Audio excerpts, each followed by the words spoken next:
Assalamualaikum warahmatullahi wabarakatuh, para tamu undangan, dan tak lupa hadirin yang berbahagia.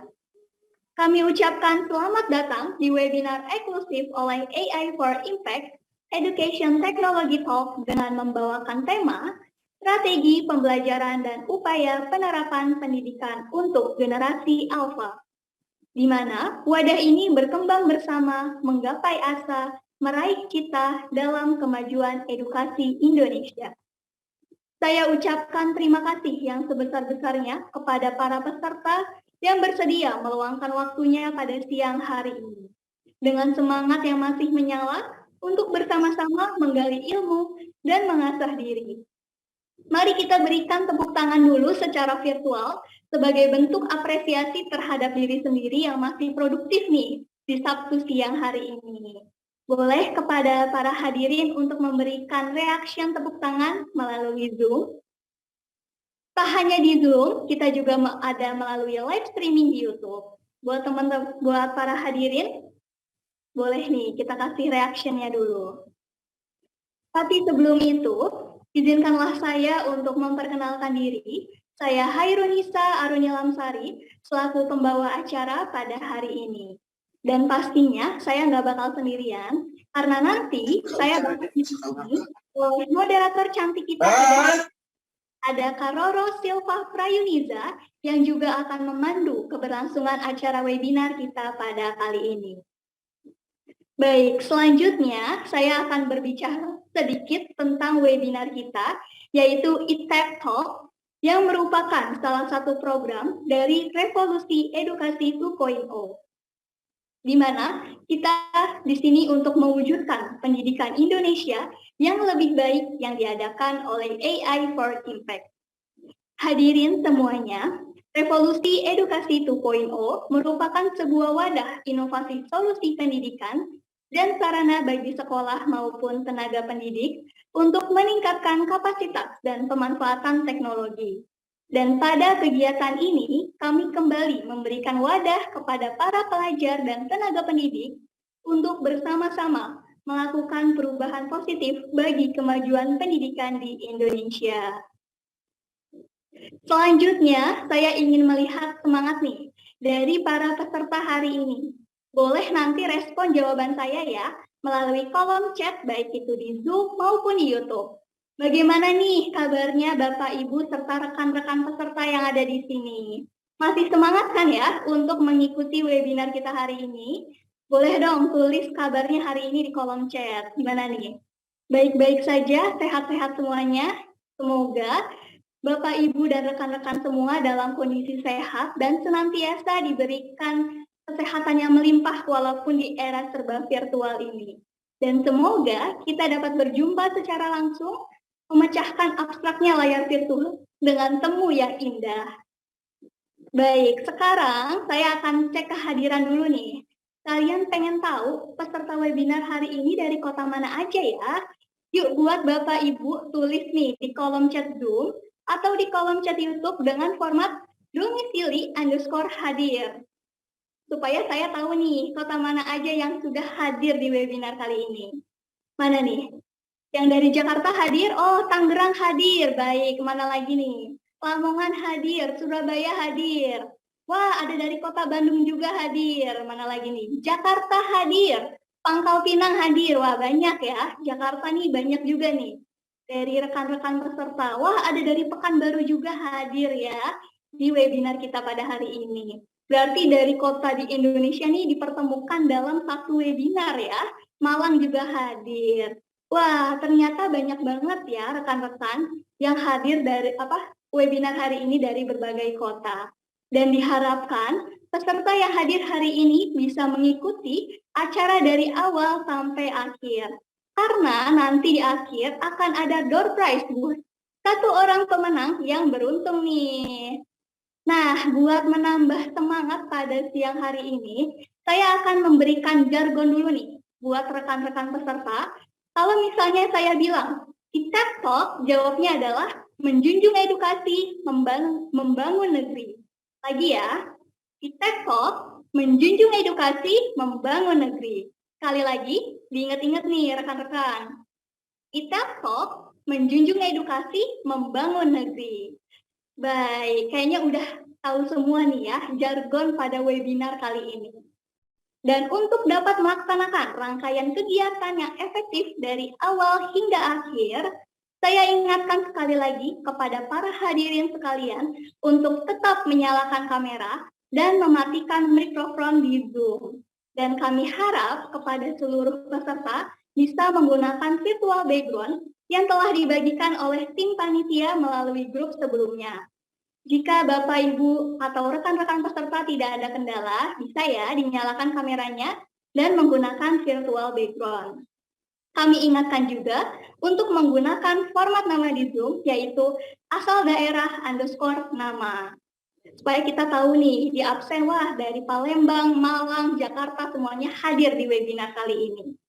Dan nanti di akhir kami akan memberikan benefit berupa sertifikat yang terdapat JP, di mana peserta webinar akan mendapatkan sertifikat jika mengikuti dan mengisi link presensi yang akan dibagikan oleh tim panitia di akhir sesi.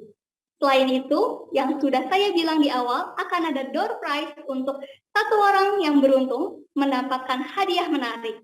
Penasaran apa hadiahnya? Jangan lupa ya, untuk ikutin terus webinar kita sampai akhir. Baik, memasuki acara selanjutnya, akan ada penayangan teaser program Revolusi Edukasi 2.0 oleh AI for Impact. Kepada operator, kami persilahkan untuk menayangkan videonya.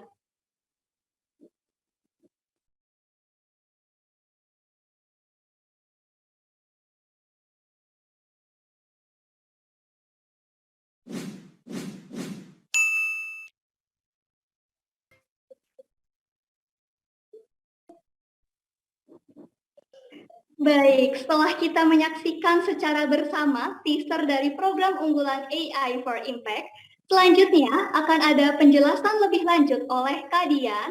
Kepada Kak Dian, kami persilahkan.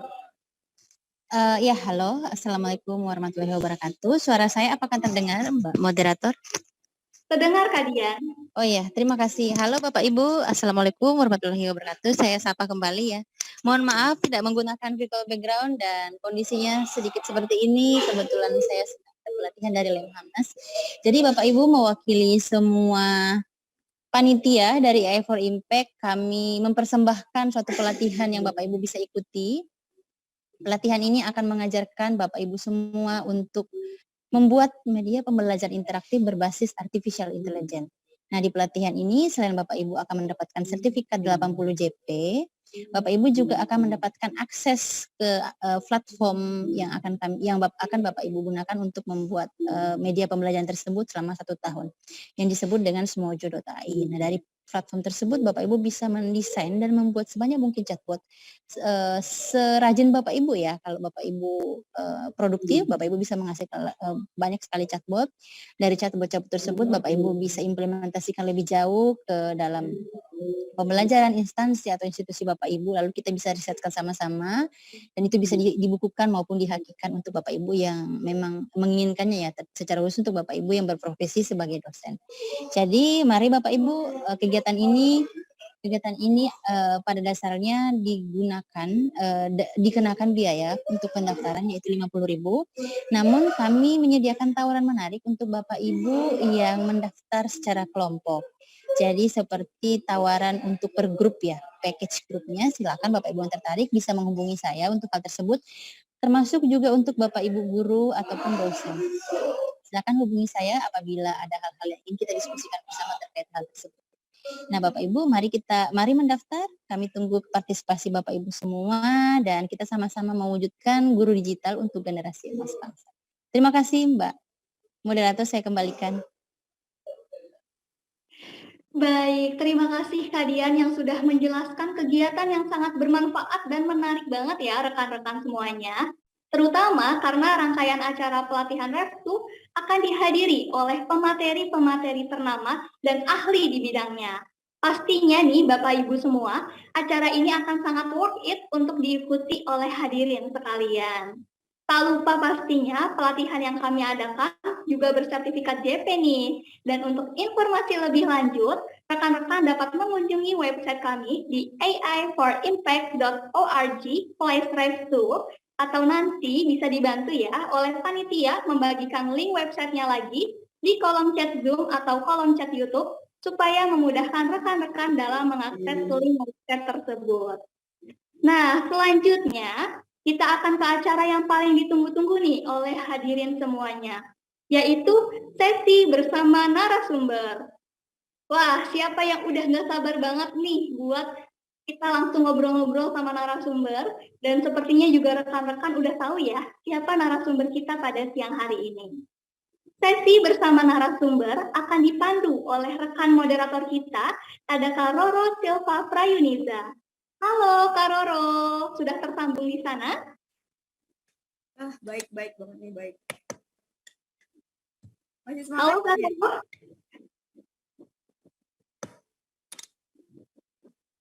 Gimana nih kabarnya Kak Roro hari ini? Masih semangat buat memandu acara webinar kita hari ini? Wah, semangat banget dong. Harus semangat. Harus dong ya, karena rekan-rekan peserta juga udah semangat banget nih Kak Roro. Iya, jadi kita lanjut ke sesi berikutnya ya. Benar, baik deh, langsung aja tanpa berlama-lama lagi kepada Kak Roro Silva Prayuniza kami persilahkan. Terima kasih Kak Khairunisa. Baiklah, perkenalkan saya RR Silva Prayuniza, selaku moderator yang akan memimpin jalannya diskusi pada hari ini. Nah, izinkan saya untuk menyampaikan peraturan webinar kita. Webinar kita akan berlangsung selama 1 jam ke depan, di mana akan ada 45 menit penyampaian materi dan 15 menit sesi tanya-jawab. Nah, untuk sesi tanya-jawab sendiri akan dimulai setelah penyampaian materi. Peserta dapat bertanya secara tidak langsung, yaitu lewat kolom chat, ataupun bisa bertanya secara langsung, yaitu lewat raise hand dan akan saya panggilkan. Untuk sistem tanya-jawabnya sendiri adalah 3 pertanyaan pertama akan langsung dijawab oleh pemateri, dan akan dibuka pertanyaan berikutnya apabila waktu sesi tanya-jawab masih ada. Nah, untuk materi webinar kita hari ini bertemakan strategi pembelajaran dan upaya penerapan pendidikan untuk generasi alfa yang akan disampaikan oleh pemateri kita, yaitu Bapak Profesor Dr. Din Wahyudin, MSI. Beliau merupakan seorang ketua umum HIPKIN atau Himpunan Pengembang Kurikulum Indonesia, sekaligus dosen jurusan kurikulum dan teknologi pendidikan di Universitas Pendidikan Indonesia. Selain itu, beliau juga sudah memiliki banyak publikasi ilmiah dan juga aktif berpartisipasi dalam kegiatan lokakarya juga seminar. Nah, ini pada penasaran ya, daripada kita penasaran, mari kita langsung saja sambut beliau yang telah hadir bersama kita saat ini nih. Halo, selamat siang Bapak Profesor Din. Ya, Assalamualaikum warahmatullahi wabarakatuh. Terima kasih, Roro Silva. Iya, Pak. Gimana nih Pak, kabarnya Pak? Baik, sehat sekali, selalu ada di Bandung nih. Saya sedang ini menikmati akhir pekan, agak menentukan. Pekan kita produktif ya Pak? Alhamdulillah, insya Allah. Harus, Mbak Silva, harus. Ya, harus. Walaupun weekend tetap harus produktif nih ya para hadirin sekalian. Nah, ini kita langsung saja untuk masuk ke topik berikutnya ya Pak. Terima kasih Bapak telah berkenan hadir dan berkenan untuk memberikan materi terkait topik kita pada hari ini nih Pak. Baik, terima kasih. Nah, para hadirin sekalian, kita akan langsung saja masuk ke sesi penyampaian materi. Kepada Profesor Din, waktu dan tempat kami persilahkan.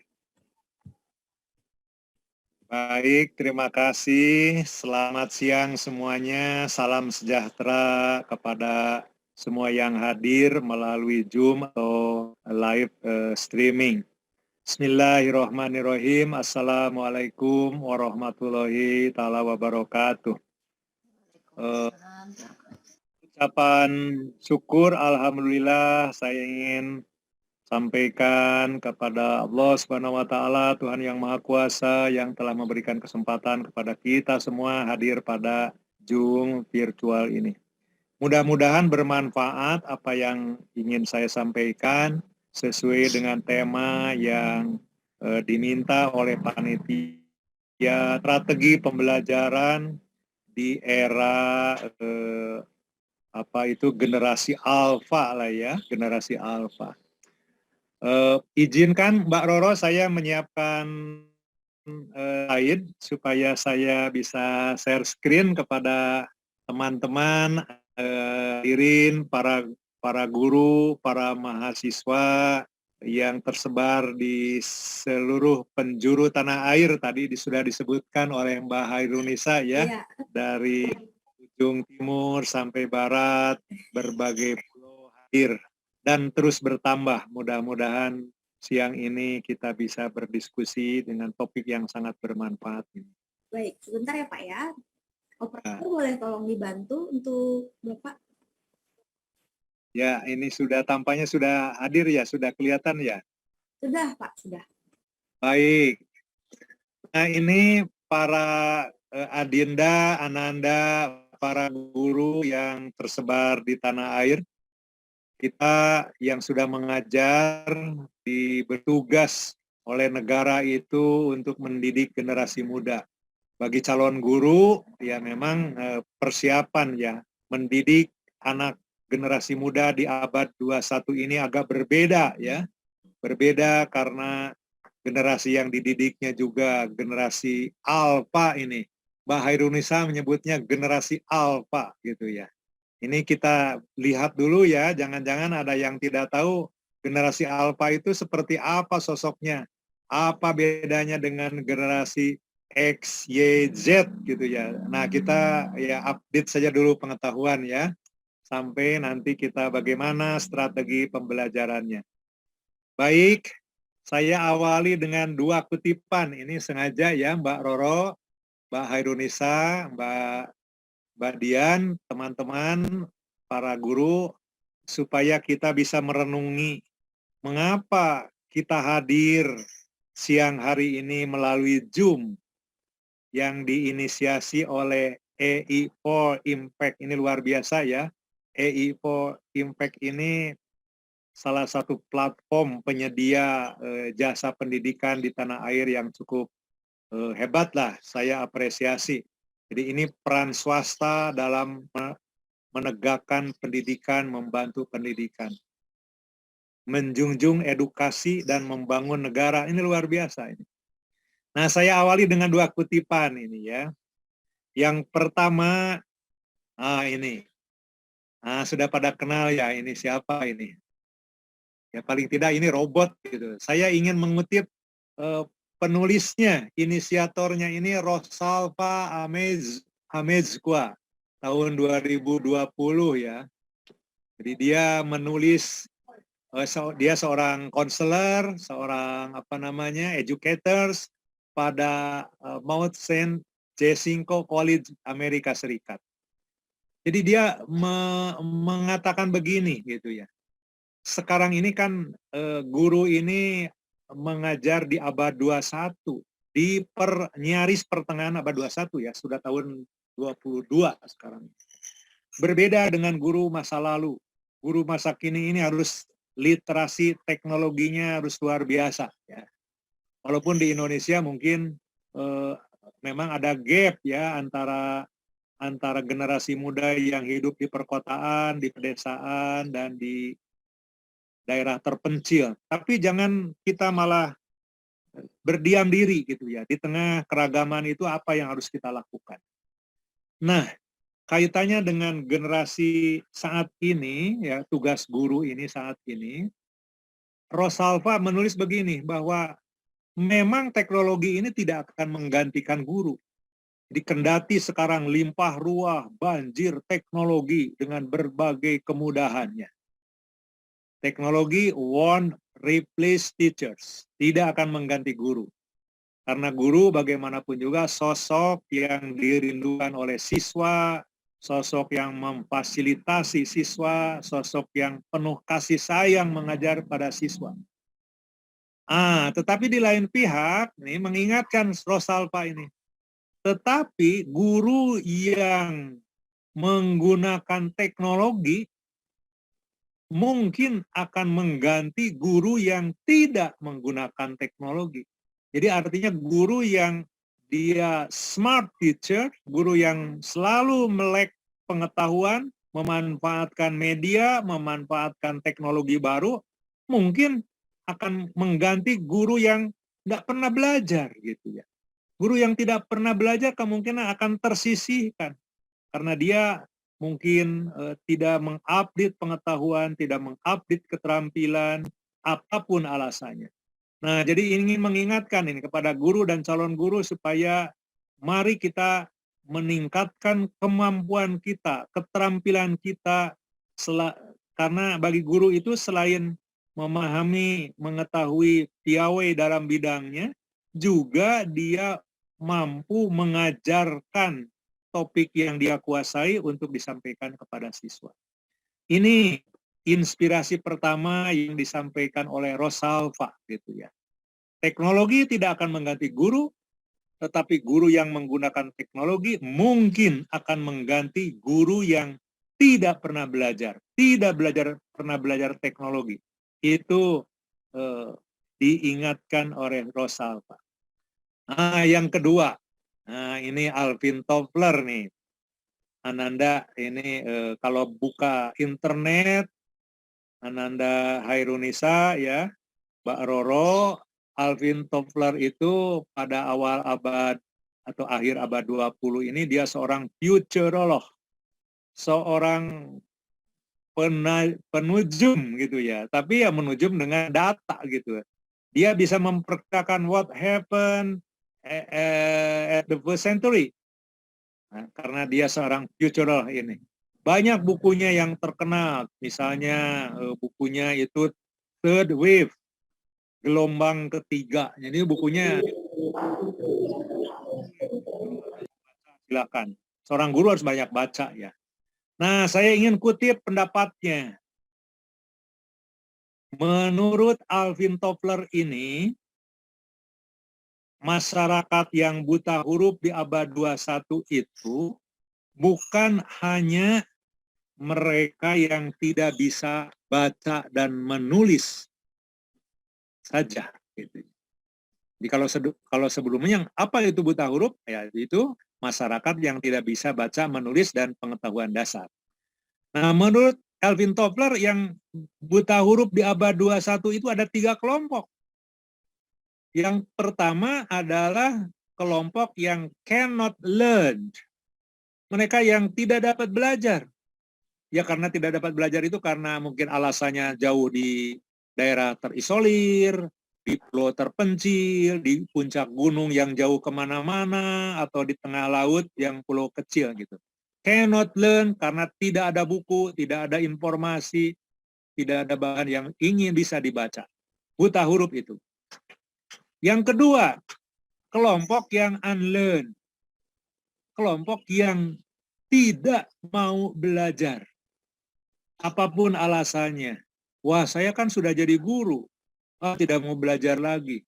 Saya kan sudah magister. Atau saya sudah MPD, saya sudah SPD. Tidak mau belajar lagi. Nah, ini unlearn. Itu buta huruf. Mengapa? Karena mereka tidak mengupdate pengetahuan yang baru yang saat ini sedang berkembang. Gitu. Yang ketiga adalah kelompok yang disebut buta huruf itu adalah mereka yang cannot relearn, tidak mau relearn, tidak mau belajar kembali. Relearn itu belajar, mengulangi belajar. Ketika S1 belajar keras, tapi setelah lulus tidak mau relearn. Saya sudah dokterandes, saya sudah MPD, saya sudah SPD, tidak mau belajar lagi. Itu buta huruf. Karena sekali lagi, mereka tidak mengupdate pengetahuan. Nah, siang ini, walaupun saya secara singkat, akan membahas mengapa seorang guru itu harus belajar terus. Mengapa, strategi apa yang harus kita siapkan ketika siswa yang di hadapan kita ini berbeda dengan siswa pada 10 tahun atau 20 tahun yang lalu. Nah, ini yang sedang kita diskusikan secara singkat. dengan saat ini. Ya, kita mengenal sekarang itu ada generasi X, Y, Z, Alpha. Topik kita ini adalah tadi bagaimana menyiapkan pembelajaran pada generasi Alpha. Saya sengaja ingin para pembaca, para yang hadir saat ini, siang ini, sekilas tentang apa itu generasi Alpha itu apa, sosoknya bagaimana. Gimana itu generasi muda seperti itu. Nah, ini kita juga harus melihat dari pendapat-pendapat ataupun perkembangan dunia teknologi saat ini.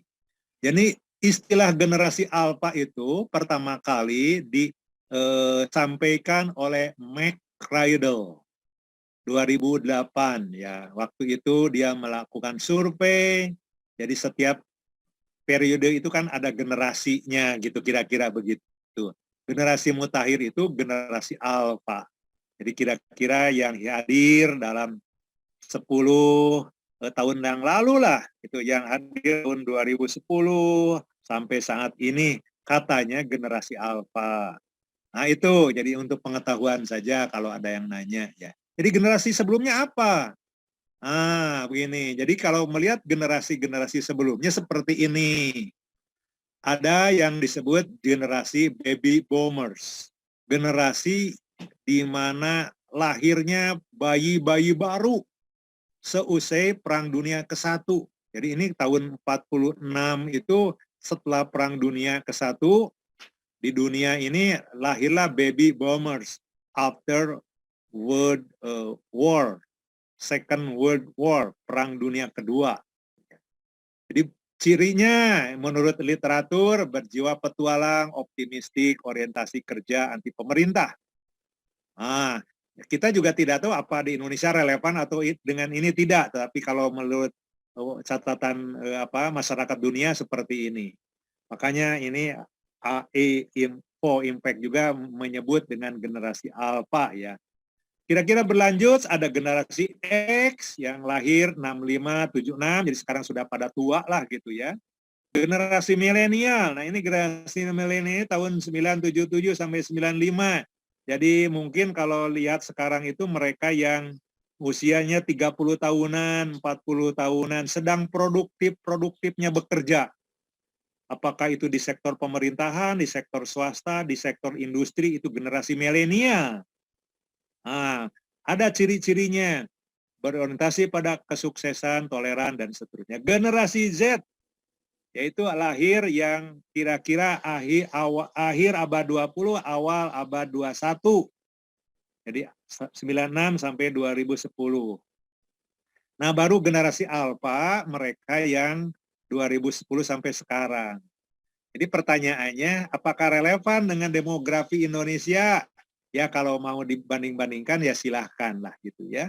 Jadi generasi Alpha menurut pengelompokan ini ya adalah mereka yang usianya antara 0 tahun sampai 15 tahunan lah begitu, sampai 20 tahun.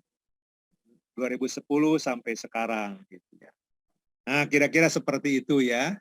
Nah, ini saya ingin pembicaraan ini tidak sebatas generasi Alpha, karena kalau generasi Alpha sekali lagi hanya usia PAUD, usia 0 sampai 10 tahun kira-kira begitu. Kita ingin perluaslah bahwa bagaimana mendidik generasi muda usia PAUD, usia SD, SMP, SMA, kalau perlu perguruan tinggi gitu ya. Karena sekarang kita menyiapkan generasi di abad 21 ini. Ada yang masih kecil, usia SD, TK, SD, ada yang sedang SMP, ada yang sudah SMA, ada perguruan tinggi usia 20-an. Tapi mereka preparing, menyiapkan kehidupan abad 21, pertengahan abad 21 yang saat ini dilakukan. Ini yang ikhtiar yang dilakukan oleh AEO Impact ini, bagaimana menyiapkan generasi Alpha yang saya maksud ini diperluas gitu ya. Jadi kalau dikaitkan dengan penduduk Indonesia seperti ini generasi Alpha 0 sampai 9 tahun, berapa jumlahnya di Indonesia ini? Kalau yang 9 tahun itu data statistik 44 juta. Jadi apa yang diinisiasi oleh AI for Impact ini sangat luar biasa.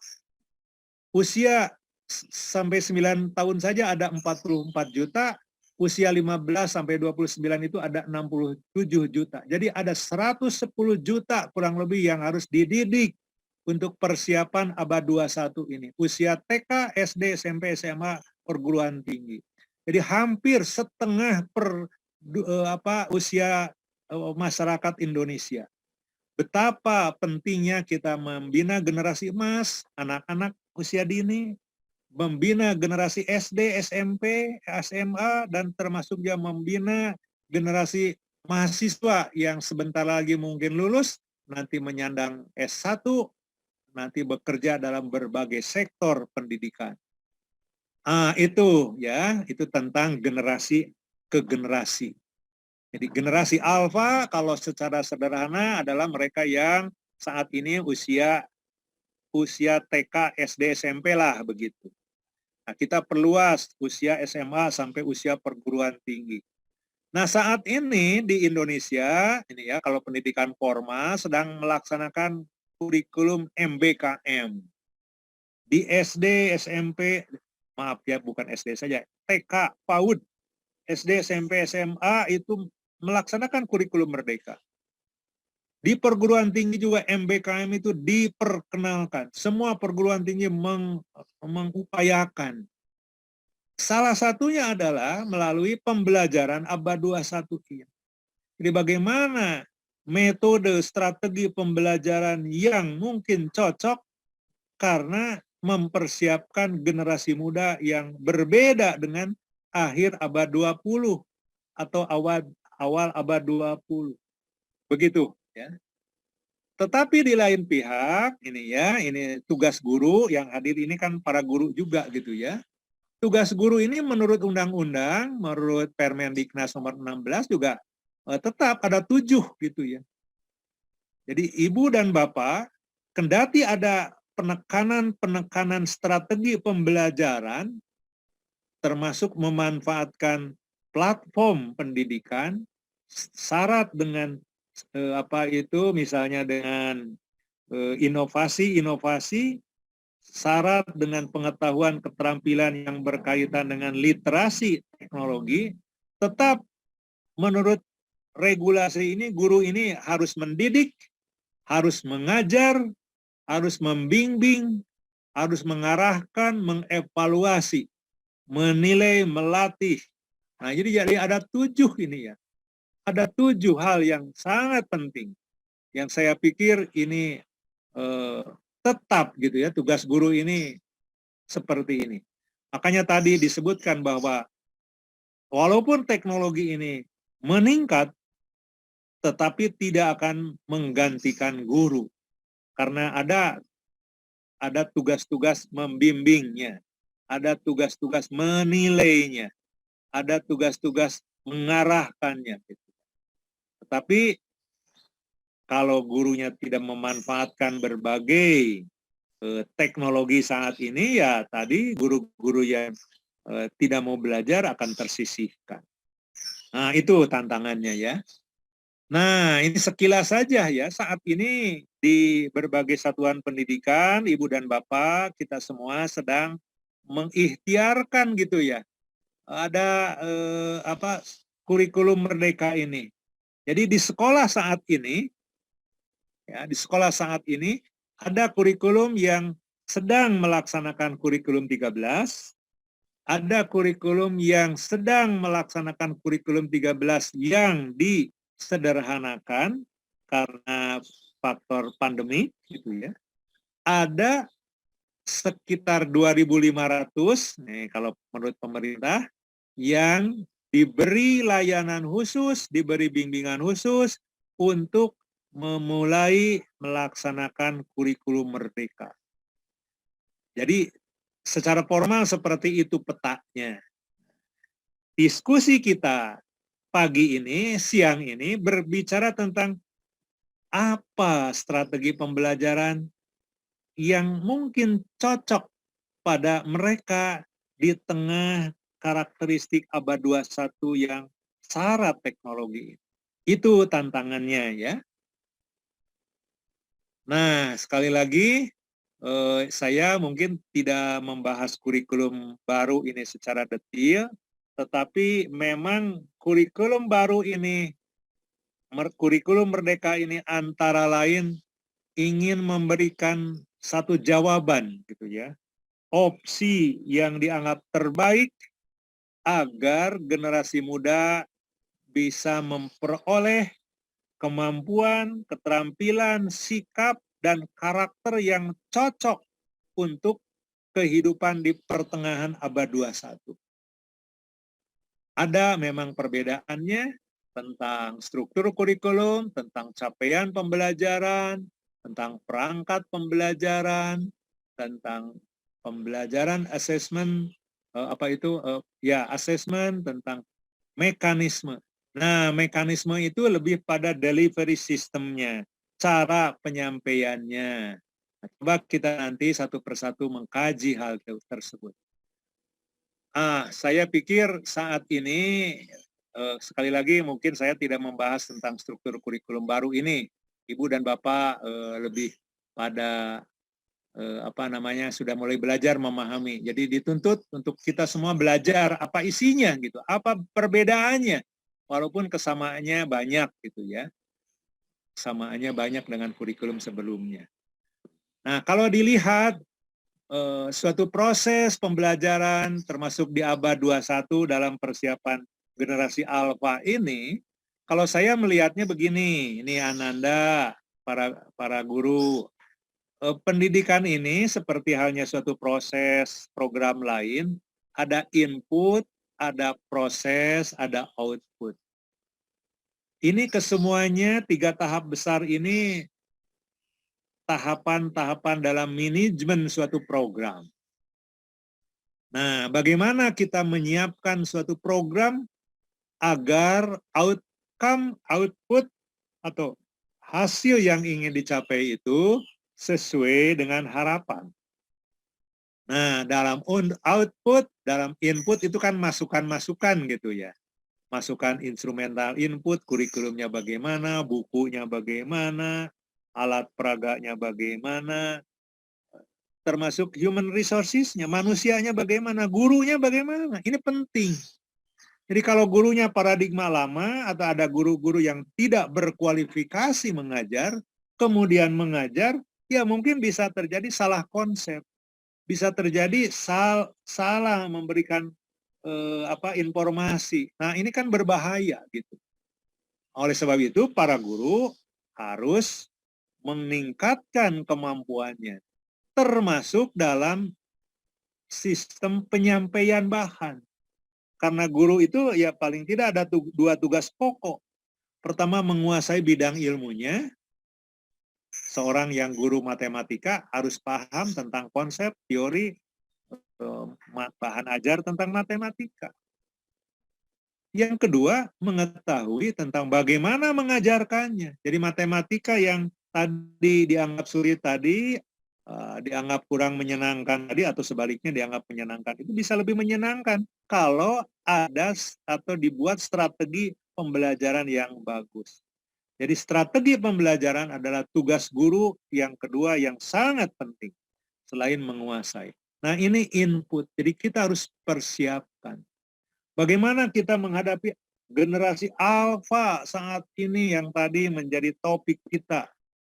Jadi jumlah generasi muda yang kalau alfa diperluas tadi yang saya katakan, ada usia SD, usia TK, usia SD, SMP, SMA yang kalau dijumlahkan itu secara nasional bisa lebih dari setengahnya lah kira-kira begitu, atau 2/3 gitu, 1/3 total penduduk. Berarti ini sangat strategis. Apa yang harus kita siapkan sehingga mereka mendapatkan pengetahuan, keterampilan, termasuk karakter yang diharapkan dalam kehidupan berbangsa, bernegara. Keduanya proses. Kalau tadi input itu adalah bahan-bahan dasar, apakah itu orang, apakah itu barang, apakah manusia, gitu ya tadi. Apakah dokumen-dokumen. Kalau proses itu apa yang terjadi di kelas, apa yang terjadi di laboratorium, Apa yang terjadi ketika guru melaksanakan bimbingan di kelas atau di luar kelas? Apa yang terjadi di tempat praktik kerja gitu. Nah, ini proses semuanya. Ini penting. Jadi nanti proses yang bagaimana yang cocok untuk generasi alfa. Proses yang bagaimana yang cocok di mana generasi alfa itu sejak bayi sudah melek teknologi. Kira-kira kan begitu ya. Jadi cirinya itu sudah melek teknologi. Kemudian diajar oleh guru yang gurunya tidak illiterate tadi, tidak kurang paham tentang teknologi. Nah, jadi akan ada kemunduran gitu. Jadi akan ada kekurangpasan.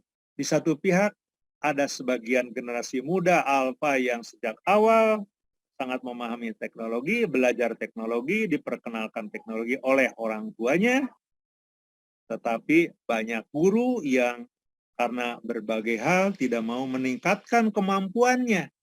Jadi pemanfaatan teknologi literasi TIK-nya rendah lah kira-kira begitu. Makanya kita harus belajar.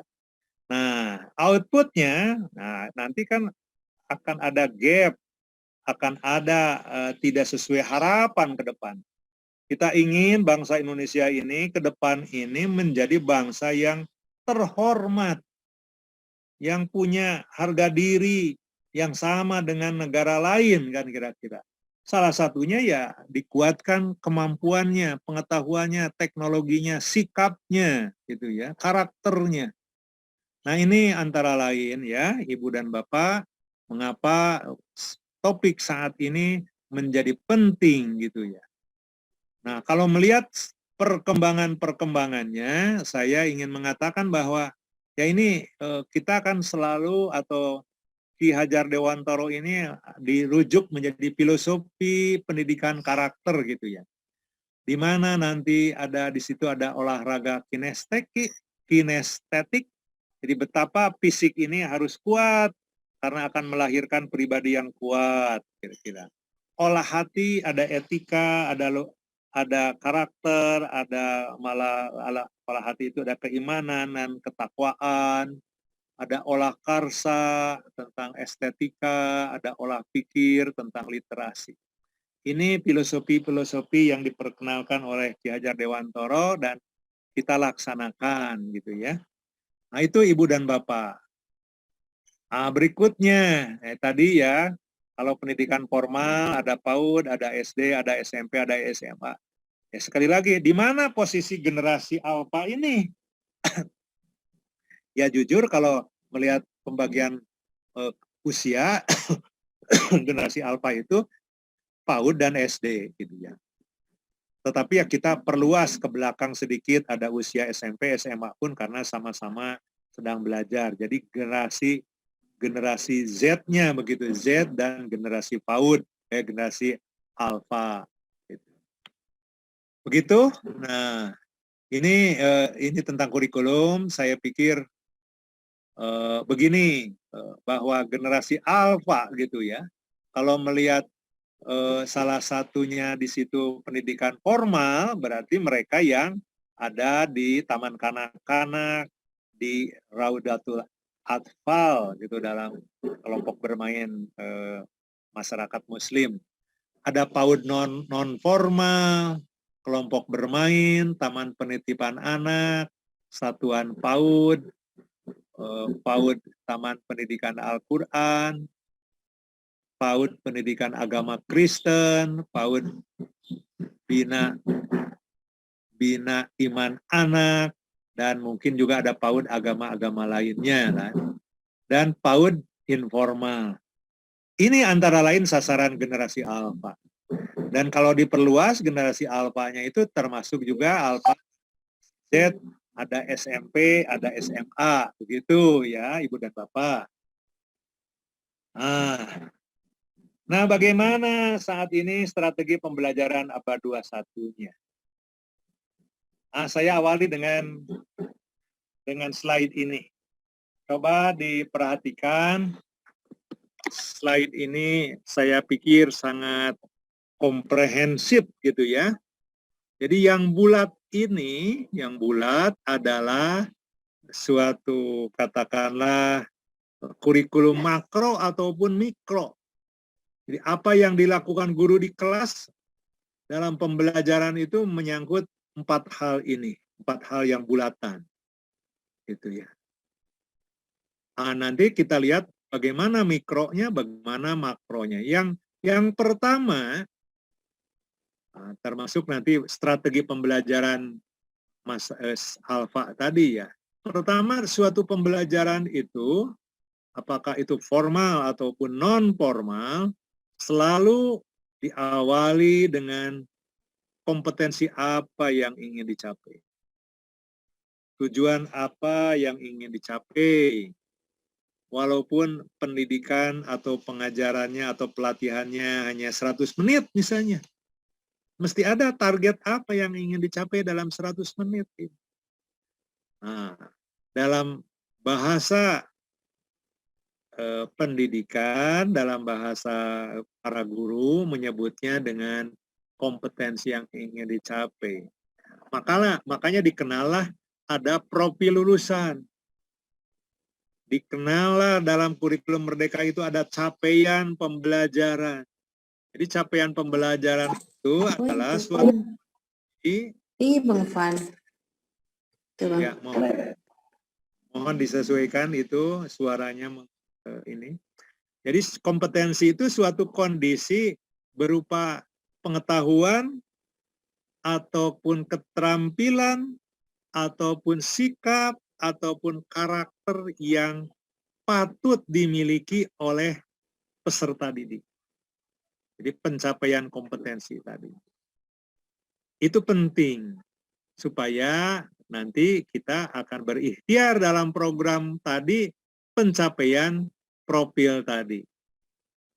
Ada profil lulusan, tadi ada capaian pembelajaran, ada kompetensi yang ingin dicapai. Ya istilah apa sajalah.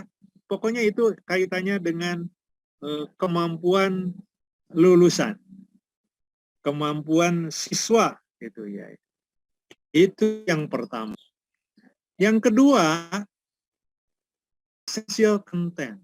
Jadi materi-materi yang esensial, yang penting. Karena hati-hati sekarang ini. Materi itu limpah ruah gitu ya. Jadi kalau guru abai dalam menyeleksi materi-materi yang limpah ruah tadi, jangan sampai pembelajaran di kelas tadi hanya diisi oleh materi-materi yang kurang optimal gitu. Bukan tidak manfaat, hanya kurang optimal. Jadi harus esensial content. Guru, dosen harus memilih topik-topik mana yang secara langsung memberikan pengaruh kepada capaian pembelajaran nomor 1 tadi, goal tadi. Jadi kalau ada materi biasa-biasa ya disuruh baca saja, Nak, baca saja ini ada clipping bagus, suruh baca saja. Nah, ini baca, ada buku bacaan bagus nih. Nah, kira-kira seperti itu. Jadi hanya kedua ini hanya esensial topik mana. Apalagi sekarang ini dikaitkan dengan abad 21. Jadi harus mengembangkan suatu materi yang benar-benar menopang dicapainya kompetensi tadi. Contoh misalnya saat ini kan para guru sedang menyiapkan pembelajaran yang bercirikan higher order thinking skill misalnya. Suatu capaian keterampilan tingkat tinggi. Jadi higher order thinking skill itu harus disiapkan dengan matang. Jadi prosesnya juga harus disiapkan matang, pembelajarannya harus disiapkan matang, materinya juga harus disiapkan matang agar diraih higher order thinking skill. Yang kedua misalnya kaitannya dengan 4C nih, para guru saat ini dimanapun di Indonesia ini sedang berikhtiar luar biasa. Saya apresiasi kepada para guru yang sedang berikhtiar agar 4C itu menjadi milik anak didik mereka. Menjadi milik para siswa yang diajar oleh para guru yang luar biasa ini. Apa itu 4C? 1, critical thinking. Jadi berpikir kritis. Jadi anak-anak di kelasnya masing-masing, guru berikhtiar agar mereka punya perkembangan berpikirnya itu mantap lah begitu, sehingga dia punya kemampuan berpikir kritis. Itu tidak bisa dengan tiba-tiba punya kemampuan berpikir kritis kalau tidak distimulasi oleh para guru, tidak distimulasi oleh para orang tua. Jadi orang tua memiliki peran besar, guru memiliki peran besar dalam membina critical thinking ini. Bagaimana caranya? Ya nanti kita kepada strateginya gitu ya. Jadi 4C ini harus jadi milik mereka. Meningkatkan komunikasi, meningkatkan kolaborasi, meningkatkan critical thinking, meningkatkan juga tadi kreativitas. Kreativitas itu tidak ujug-ujug gitu ya. Tidak dengan datang tiba-tiba, tapi ada suatu proses panjang yang dilakukan guru di sekolah, yang dilakukan guru di luar sekolah, atau dibimbing oleh orang tua di rumah, ada proses panjang. Itu yang kedua, essential skill. Yang ketiga, delivery system-nya. Nah, delivery system itu cara penyampaiannya. Nah, ini kan berkaitan dengan metodenya, berkaitan dengan strategi belajar, berkaitan saat ini bagaimana di kurikulum Merdeka ini melaksanakan project based learning gitu ya. Nah, bagi guru ini tadi sebenarnya ada 2 tugas guru utama. Pertama, menguasai bidang keilmuannya. Kedua, menguasai bagaimana bidang ilmu yang dikuasai tadi disampaikan kepada anak didiknya dengan mudah. Gitu. Nah, ini kan delivery system.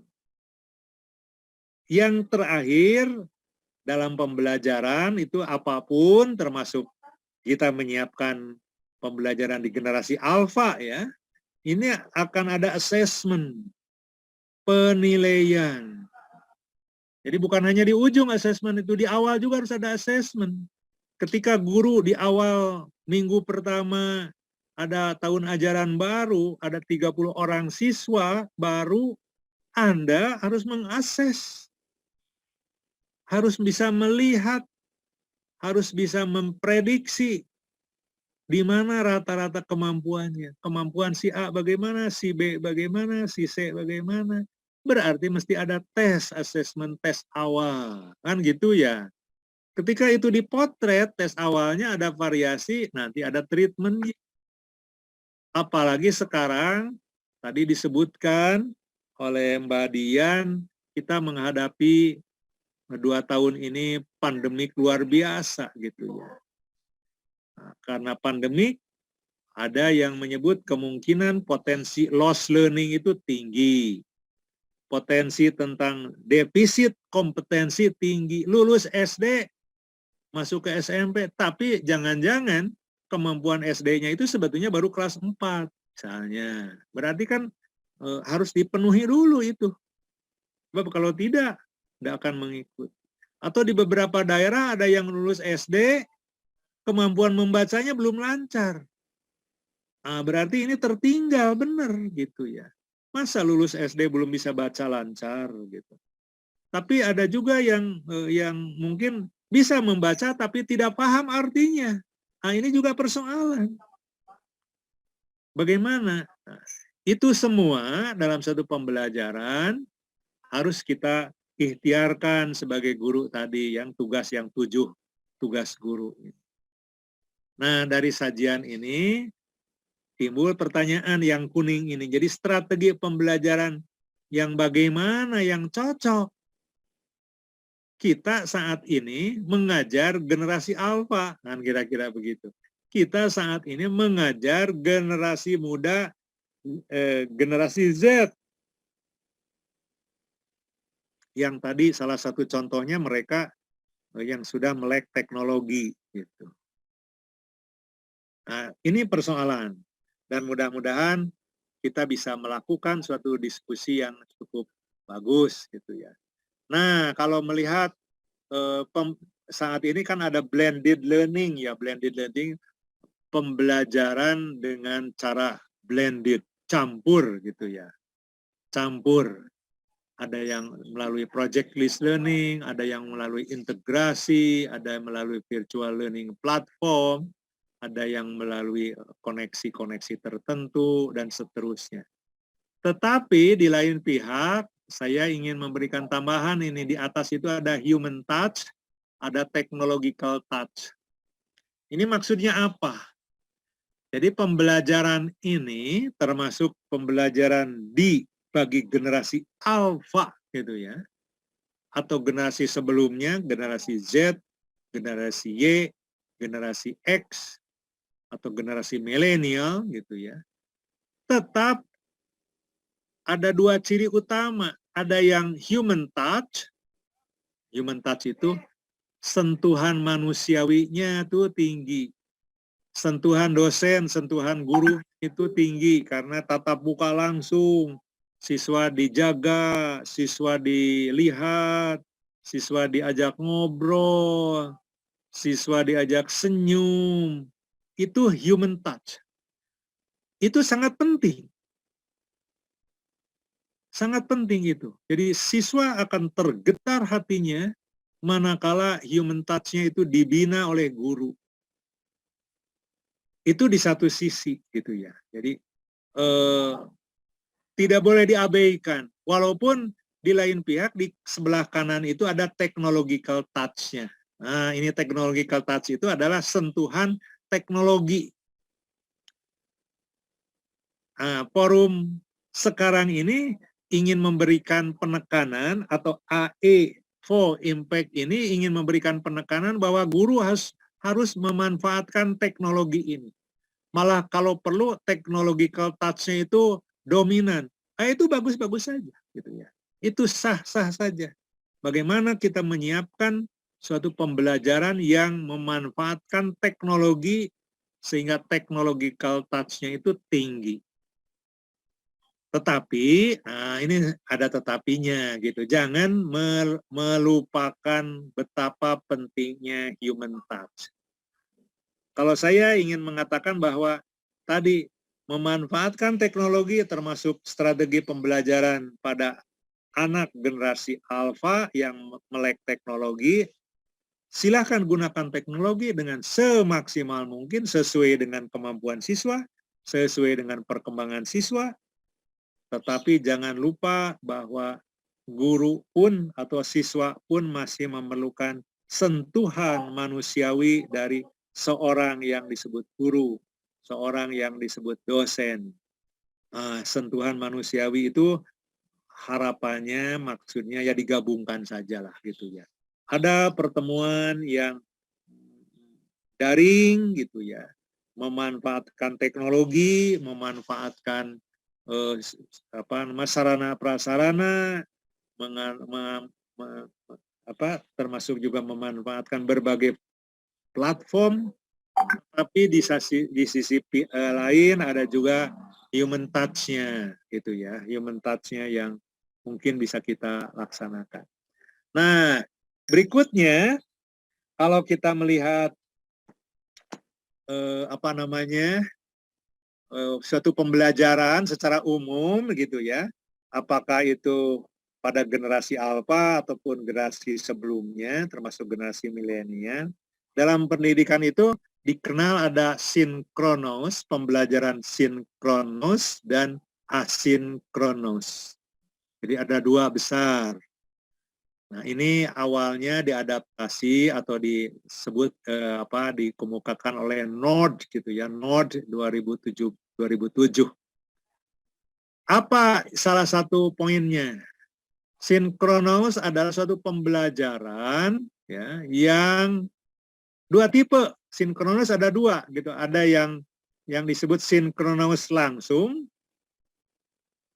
yaitu belajar pada waktu dan lokasi yang sama. Seperti kita belajar sebelum pandemi gitu ya. Di kelas, guru masuk di kelas, siswa di kelas, ada dialog di situ, ada pembelajaran, itu yang disebut pembelajaran sinkronos tipe pertama. Tipe sinkronos langsung. Yang kedua, sinkronus yang maya, yaitu belajar pada waktu yang sama, tapi beda tempat. Itu yang guru melaksanakannya ketika pandemik, ketika tidak ada tatap muka langsung.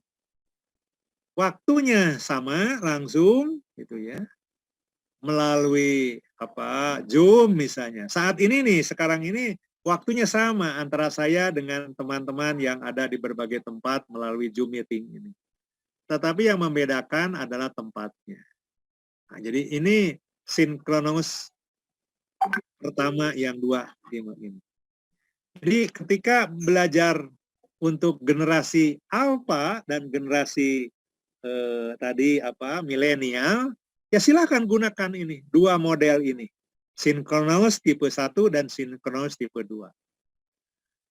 Yang berikutnya, ini alternatif yang bisa dipakai.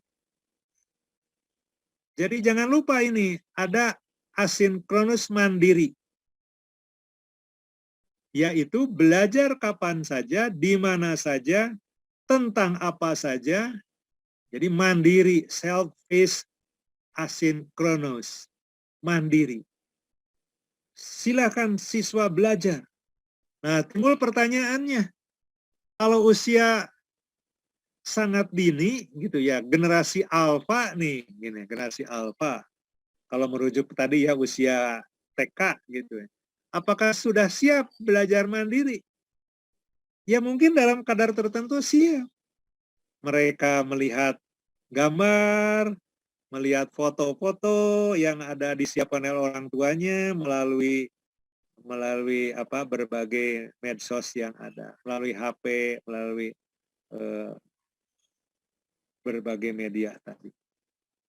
Yang kedua, yang keempat gitu ya, ini asinkronus kolaboratif. Yaitu belajar kapan saja, tidak secara langsung, tapi bisa di mana saja dengan berkolaborasi dengan berbagai pihak. Nah, ini sedang diikhtiarkan oleh sekolah juga, termasuk dalam kurikulum Merdeka ini. Jadi siswa melakukan aktivitas belajar di luar guru, di luar kelas, keluar rumah mungkin, melalui belajar dengan cara apa? Mungkin wawancara, mungkin mengamati apa yang ada di tempat lain sesuai dengan topik yang diminta. Jadi mereka berdialog, mereka berdiskusi, mereka bercatat gitu. Nah, ini Ibu dan Bapak, teman-teman, para peserta pelatihan pendidikan sore hari ini. Ini 4 ini yang saya pikir strategi besar yang bisa kita gunakan ketika pembelajaran bagi generasi alfa dan generasi milenial ya, yang kita sedang lakukan. Apakah di TK, di SD, di SMP, di SMA, termasuk di perguruan tinggi. Silakan gunakan 4 ini, disesuaikan dengan usianya. Topiknya disesuaikan dengan usianya sekali lagi, gitu ya. Tetapi secara konsep bisa dilakukan. Nah, berikutnya juga kita mengenal ada yang disebut dengan educational platform. Jadi ini juga salah satu strategi. Jadi kalau boleh saya sebut, EI4 Impact ini adalah salah satu platform pembelajaran. Platform yang dikembangkan, yang dirancang oleh para founding fathers-nya, oleh teman-teman Bu Dian dan kawan-kawan gitu ya, untuk melayani masyarakat. Untuk melayani masyarakat, memang kan secara umum platform ini adalah yang platform free, gratis, ada yang platform berbayar. Tidak apa-apa berbayar juga. Kalau itu memang bagus dan saya pikir itu bentuk partisipasi masyarakat. Artinya, di pembelajaran abad 21, ketika kita ingin memberikan layanan yang optimal kepada generasi alfa atau generasi Z, atau mungkin juga generasi milenial, kita bisa menggunakan berbagai platform pembelajaran yang tersedia. Ini salah satu alat pengajaran online yang digunakan secara campuran selain tatap muka. Begitu. Nah, bagaimana model-modelnya gitu ya? Ya, saya ingin mengemukakan ini sekilas saja gitu ya. Pertama, ya bisa terjadi masih memanfaatkan bahan ajar konvensional. Ada buku teks, ada buku tunjang, ada bahan ajar cetak, ada bahan ajar video gitu ya. Ini yang pertama. Jadi mungkin belum di-online kan, bisa terjadi harus dibaca lembarnya, bukunya. Atau kalau tahu audio ada kasetnya, tapi tidak online. Yang kedua, ini memanfaatkan teknologi pembelajaran yang dilihat sebagai learning management system. Nah, kalau lihat internet, nah Ibu dan Bapak, guru, ya, teknologi banyak sekali. Malah saya pernah mengidentifikasi ada Cemilo. Jadi silakan Anda buka Cemilo itu apa. Jadi juga ini provider, ini juga penyelenggara jasa plafon ya, khususnya dalam melaksanakan teknologi yang berbasis LMS. Ada Quipers, ada Edmodo, ada Edlink Connect, dan macam-macam. Sekarang ini banyak sekali dan kita tinggal memanfaatkan. Sekali lagi tadi mana yang paling pas, ada yang berbayar, ada yang free. Tapi ini bentuk pemanfaatkan platform teknologi. Ini bentuk dari resiko kita mengajar di abad 21 di mana Internet of Things ini melimpah ruah. Di mana ada artificial intelligence juga diperkenalkan, ada robot, ada teachers robot.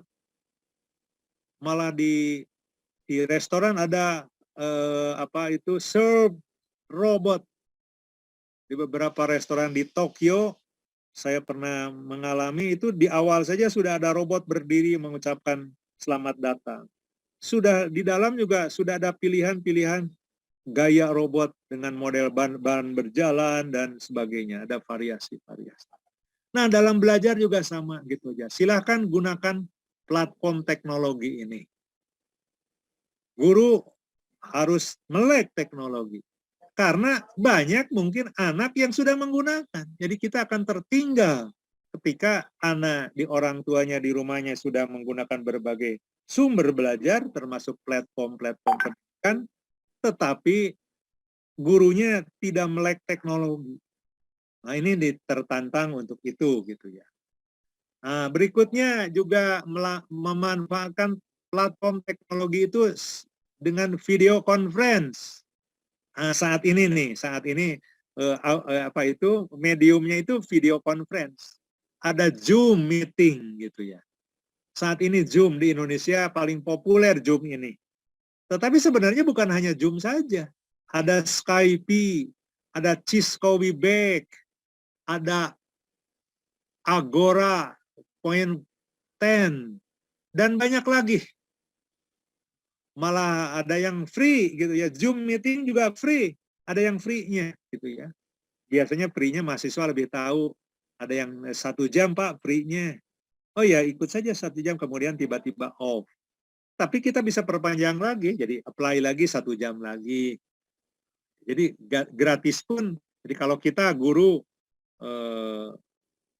ingin memanfaatkan platform teknologi ini bisa dilaksanakan. Tetapi ya ini persyaratan dasarnya linknya harus tersedia, sinyalnya harus tersedia karena ini berbasis online gitu ya. Memanfaatkan assessment tool. Banyak sekali sekarang assessment tool ini. Jadi ada SurveyMonkey, ada Kahoot, ada Mentimeter, ada Jumpstart Academy, semuanya dengan berbagai kelebihan kekurangannya. Kalau Anda berminat, para guru berminat, orang tua berminat, ya silahkan apply. Ada yang gratis, ada yang berbayar. Gitu kira-kiranya. Memanfaatkan platform teknologi. ya. Dan multimedia ini ada YouTube, ada Photon, ada video scribe, dan seterusnya. Nah, jadi kalau divisualisasikan dalam learning management system ini bisa berbentuk ada e-book, bisa berbentuk ada bahan-bahan ajar yang disiapkan secara online, atau mungkin ada personal learning, siswa belajar mandiri melalui internet, atau ada interaksi antara orang tua dan anak dalam suatu pembelajaran dengan device tertentu, atau ada pembelajaran dengan untuk desain course tertentu menggunakan tadi guru secara langsung ataupun secara online. Ada juga classroom interaction dan seterusnya gitu ya. Ibu dan Bapak tinggal gunakan. Ini bagian dari pembelajaran di abad 21 khususnya bagi generasi tadi ya, generasi alfa ataupun generasi Z dan generasi milenium. Ini sudah barang tentu disesuaikan dengan usianya. Siapa anak didik yang mengikuti program. Gitu ya. Di beberapa sekolah kita sudah tadi ada sekolah digital 4.0 itu ada LMS, yaitu perangkat pembelajar atau perangkat untuk kegiatan dalam jaringan dalam pembelajaran elektronik. Kepentingannya apa? Mungkin untuk dokumentasi bahan ajar, untuk database, untuk ide-ide pemikiran, ada e-book, ada e-jurnal, untuk courses, untuk kursus-kursus, dan mungkin juga untuk rekreasi, ada sport, dan lain sebagainya. Pemerintah pun sudah membuka ada platform Merdeka Mengajar. Ini sebagai episode ke-15. Jadi ini juga ciri bahwa strategi pembelajaran bagi generasi alfa antara lain memanfaatkan platform pembelajaran. Siapa saja platform pembelajaran itu? Ya banyak provider sekarang ini. Termasuk, ya terus terang kalau menurut saya, EI4 Impact ini salah satu provider terbaik lah begitu ya, yang mendedikasikan layanannya bagi penguatan pelatihan guru. Guru meningkat kemampuannya nanti bisa akan memanfaatkan pembelajarannya dengan memanfaatkan berbagai sumber. Jadi ikuti saja program-program yang diinisiasi oleh EI4 Impact ini karena ini bagian dari tadi pembelajaran di abad 21 ini. Ya. Nah, bagaimana? Nah, kita memang memerlukan melek teknologi ya. Ini semuanya juga berbasis online. Jadi Anda bisa mengunduh melalui Google Play Store aplikasi Merdeka Belajarnya. Jadi Google Play Store itu cara mengunduhnya. Ya, silakan digunakan, kemudian melalui situs guru.kemdikbud.go.id ini bisa digunakan, dibuka dengan browsing laptop, komputer, dan seterusnya. Itu yang dilakukan oleh platform Merdeka Pemerintah. Banyak sekali platform mengajar ini, ada untuk pelatihannya, untuk video inspirasi, untuk bukti karya saya, assessment, dan seterusnya ya, Ibu dan Bapak. Nah, ini juga ada kegiatan mengajarnya. Nah, ini beberapa contoh.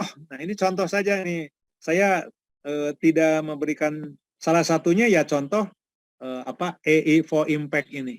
Yang saat ini kita melakukan suatu kegiatan pelatihan guru agar guru meningkat literasi TIK-nya, termasuk pada sore hari ini secara serial ada sejumlah jam, dan itu EI Impact mendedikasikan kepada kita semua tentang pembelajaran di abad 21 ini. Ya, beberapa platform lain ini saya sampaikan seperti ini. Ya. Terakhir kata kuncinya. Semua ikhtiar tadi, ya, semua ikhtiar tadi adalah ikhtiar kita sebagai guru, sebagai orang tua yang ingin agar anak-anak kita yang hidup di abad 21 di tahun ke-22 ini, karena mereka sekali lagi sudah di era literasi yang cukup bagus. Nah, oleh sebab itu bagaimana strategi pembelajaran yang cocok? Saya menyampaikan ini pendapat ada 4 hal. Pertama, kita memang harus memanfaatkan atau sebaiknya sudah mulai memanfaatkan platform pembelajaran yang memadukan human touch dengan technological touch-nya secara seimbang. Jadi kalau toh ada pembelajaran tatap muka, ya ada tatap mukanya, tetapi ketika setelah tatap muka ada pembelajaran online, ya tetap kita gunakan yang human touch dan technological touch-nya itu secara seimbang. Yang kedua, ya kendati belajar itu bisa tatap muka, bisa online, bisa menggunakan platform pembelajaran tertentu, hendaknya menguatkan 3 hal ini. Ini yang oleh Founding Fathers ini diingatkan terus, bahwa dalam pembukaan Undang-Undang 45 juga diingatkan bahwa pendidikan di Indonesia itu harus meningkatkan salah satunya ya, ketuhanan yang Maha Esa, ketakwaan, keimanan dan ketakwaan. Itu salah satunya. Selain nanti juga meningkatkan keterampilannya, meningkatkan kemampuannya dan seterusnya. Sebentar.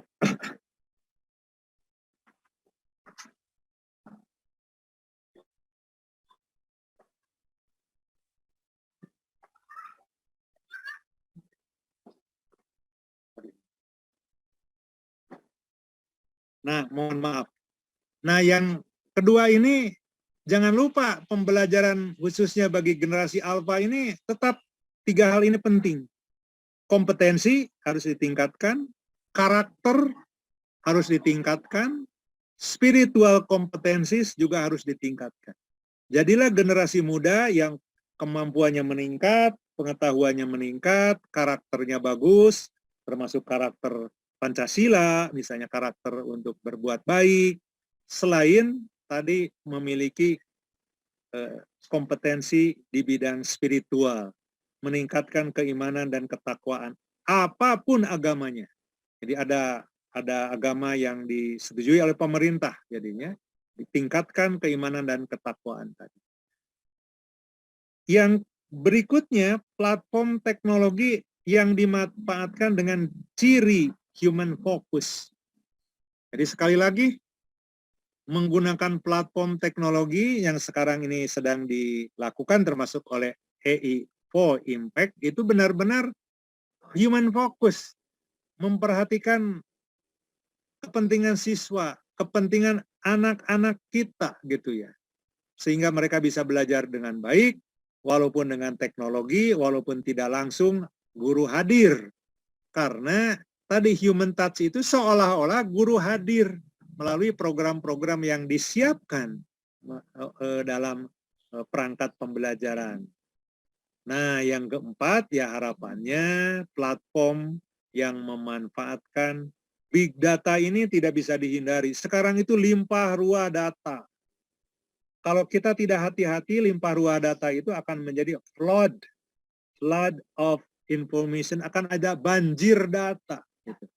Namanya banjir, limpah ruah, tidak terkontrol, ya akan membahayakan. Air perlu, tapi kalau sudah banjir kan air bisa membinasakan. Data perlu, tapi kalau datanya melimpah ruah, tidak diseleksi, akan membinasakan. Data hoax malah disebarluaskan, membinasakan. Malah kita ditangkap polisi karena melanggar undang-undang IT. Nah ini yang harus disadari. Nah untuk apa memanfaatkan itu ke arah bangsa Indonesia yang harapannya super smart society. Bangsa Indonesia yang generasi mudanya, generasi alpha, beta, generasi X, Y, Z-nya tadi yang cerdas, ya, yang terampil, yang sehat, rohani dan jasmaninya. Ini yang saya pikir kita ikhtiarkan termasuk dalam forum hari ini dan hari ke depan yang diinisiasi oleh EI4 Impact ini. Terima kasih kepada semua yang berkenan mengikuti webinar ini, mudah-mudahan ada manfaatnya. Mungkin itu Mbak Roro Silva yang bisa Bapak sampaikan, mudah-mudahan bermanfaat. Terima kasih. Wassalamualaikum warahmatullahi wabarakatuh. Baik, terima kasih sekali Bapak Profesor atas penyampaian materinya yang sangat informatif sekali dan tentunya akan sangat bermanfaat bagi para peserta dan juga saya sendiri nih Pak. Nah, berdasarkan pemaparan materi Bapak Profesor barusan, dapat kita saksikan bahwa Siapa? Kenapa? Nah, dari pemaparan materi barusan, dapat kita saksikan bahwa perkembangan dunia ini sudah sangat pesat ya, gitu Pak ya. Termasuk juga di dunia pendidikan. Bahkan di Indonesia sendiri sudah banyak mengalami perubahan dalam proses belajar mengajarnya, termasuk dalam kurikulum demi mencari cara terbaik untuk membentuk bangsa Indonesia yang cerdas rohani dan jasmani. Begitu benar ya Pak ya? Ya, betul. Terima kasih Pak. Oh iya Pak, ini kita mau masuk ke sesi selanjutnya ya Pak ya, sesi tanya jawab. Silakan. Oke, ini sudah ada yang bertanya nih Pak, dari Dito Anugroho.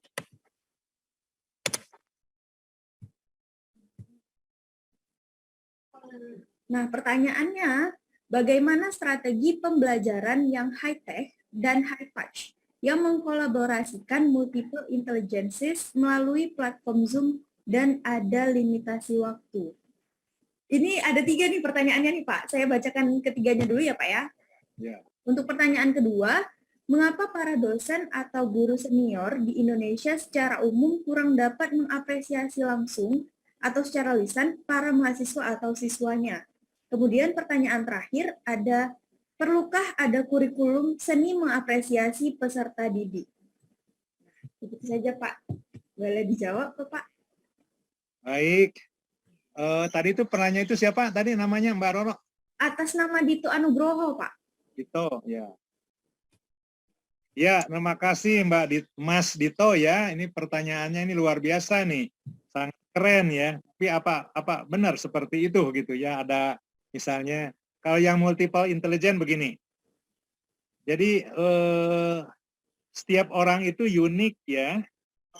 Jadi kalau saya punya mahasiswa di kelas saya itu ada 20 orang, itu ada 20 karakter.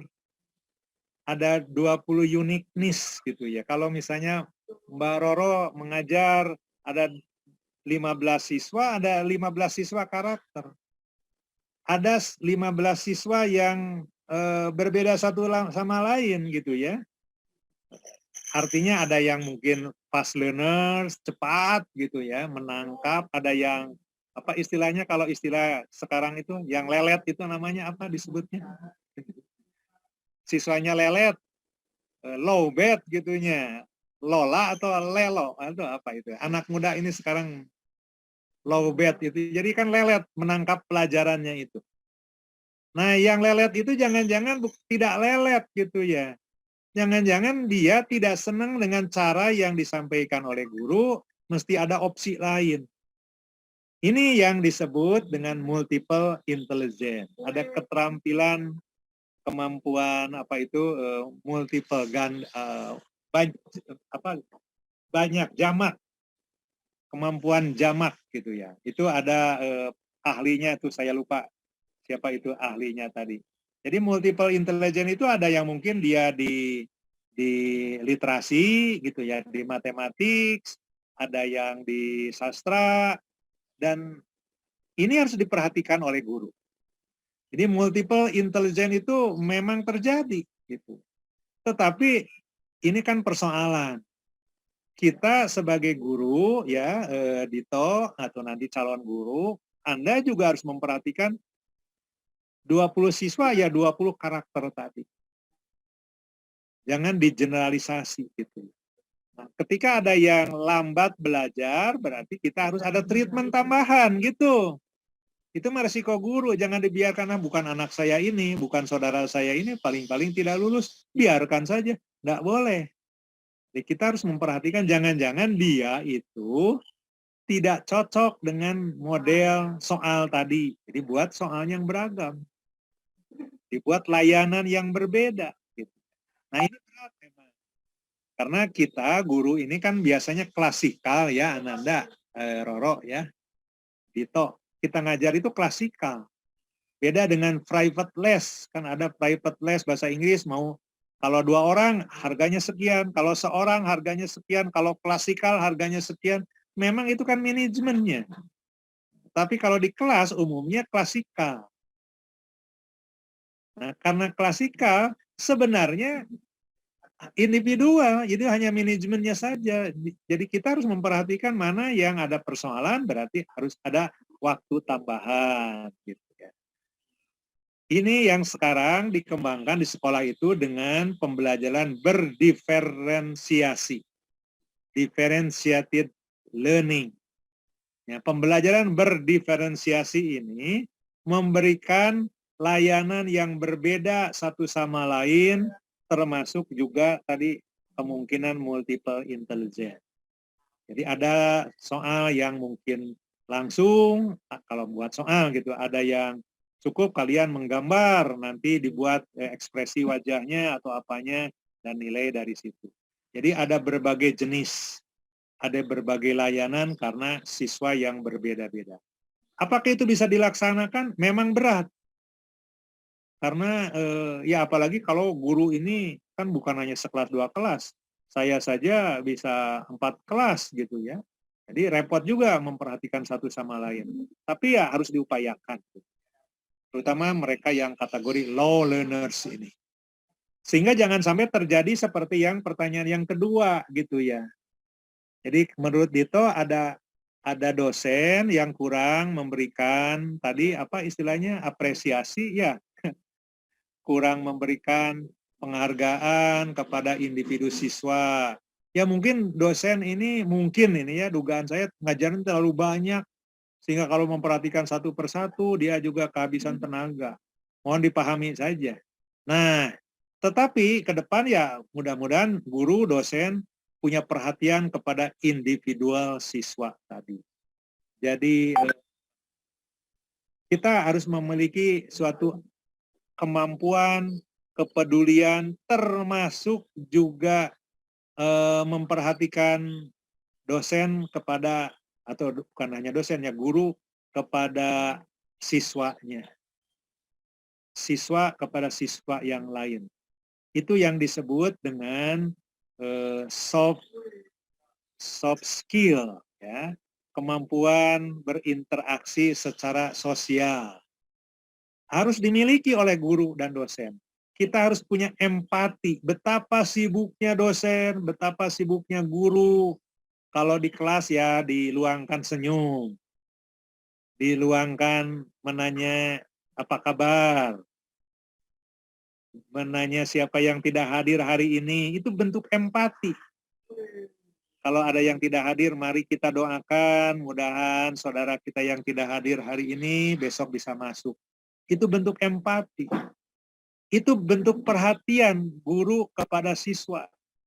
Nah ini kan harus dilakukan supaya apa yang dialami Dito misalnya ya, tidak terjadi. Guru ini acuh, dosen acuh, ngajar setelah itu selesai dia cepat-cepat tergesa-gesa keluar, nggak pernah ngobrol, nggak pernah nyapa, nggak pernah senyum. Ya mungkin dosen itu sedang waktu terbatas mudah-mudahan. Gitu ya.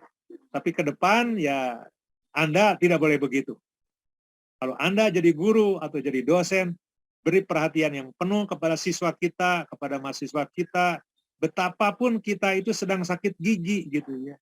Walaupun sakit ya coba aja senyum, coba menyapa, coba berempati, coba mendoakan. Ya ini bentuk-bentuk perhatian yang saya pikir sangat perlu.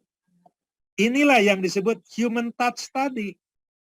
Jadi dalam konteks pembelajaran di abad 21 yang penuh dengan teknologi, bukan berarti tidak ada senyum, bukan berarti tidak ada tawa gitu ya. Tetap itu kan karakter orang itu senang kalau happy, senang kalau tertawa, senang kalau diajak, senang kalau dipuji. Mbak Roro sangat berbunga-bunga kalau dipuji oleh suami atau itu juga sama. Dito akan senang kalau disapa oleh dosennya, oleh gurunya. Dan kita kalau tuh ada yang seperti itu Anda alami, kalau memang benar ya, ya kita doakan mudah-mudahan dosennya cepat berubah. Karena dosen itu justru harus sangat memperhatikan mahasiswa.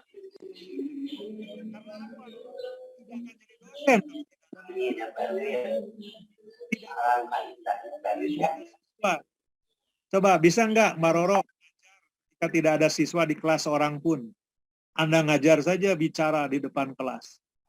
Apa yang dikatakan orang kalau seperti itu? Jadi mungkin dia disangka obat belum diminum gitu ya, karena belum mengajar ketika tidak ada siswa atau mahasiswa. Jadi kata kuncinya jangan abaikan siswa-siswa kita. Gitu ya. Mungkin itu Mbak Roro, Dito ya. Ya, baik. Sudah cukup jelas sih menurut saya, Pak. Makasih. Ini agak jaringannya saya agak ini jadi agak putus-putus, mohon maaf ya, Pak. Ya benar. Ya itu salah satu kelemahannya ya, karena jaringan. Itulah salah satu kelemahan kalau misalnya kita online ya, Pak ya. Nah, ini sudah masuk lagi pertanyaan lagi nih, Pak. Dari siapa ini? Beliau bertanya, generasi alfa identik dengan yang serba instan, termasuk dalam hal belajar.